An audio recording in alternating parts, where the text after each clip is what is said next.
अध्याय 10। मेरा प्राण जीवित रहने से उकताता है। मैं स्वतंत्रता पूर्वक कुड़कुड़ाऊंगा और मैं अपने मन की कड़वाहट के मारे बातें करूंगा।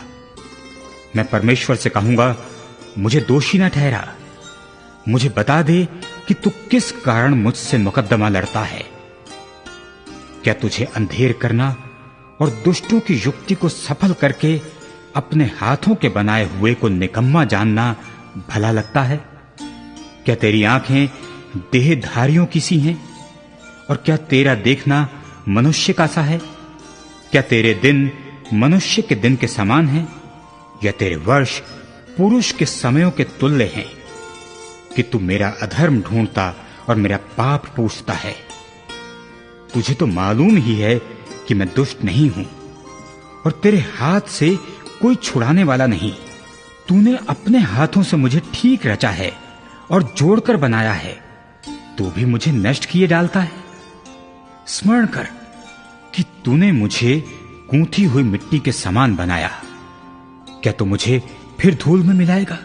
क्या तूने मुझे दूध के समान उड़ेलकर और दही के समान जमाकर नहीं बनाया?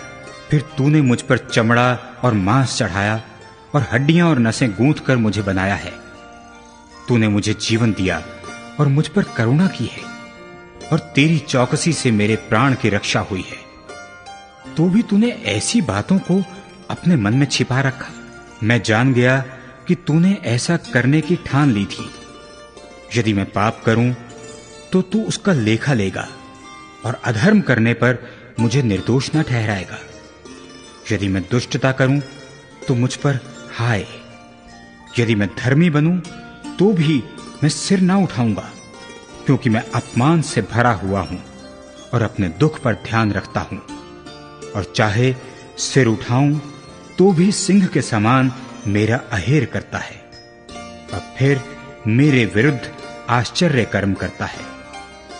तू मेरे सामने अपने नए नए साक्षी ले आता है और मुझ पर अपना क्रोध बढ़ाता है, और मुझ पर सेना चढ़ाई करती है।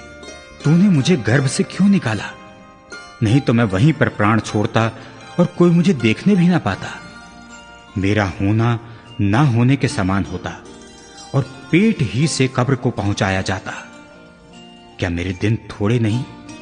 मुझे छोड़ दे और मेरी ओर से मुंह फेर ले कि मेरा मन थोड़ा शांत हो जाए, इससे पहले कि मैं वहां जाऊं जहां से फिर ना लौटूंगा, अर्थात अंधियारे और घोर अंधकार के देश में, जहां अंधकार ही अंधकार है, और मृत्यु के अंधकार का देश जिसमें सब कुछ गड़बड़ है, और जहां प्रकाश भी ऐसा है जैसा अंधकार।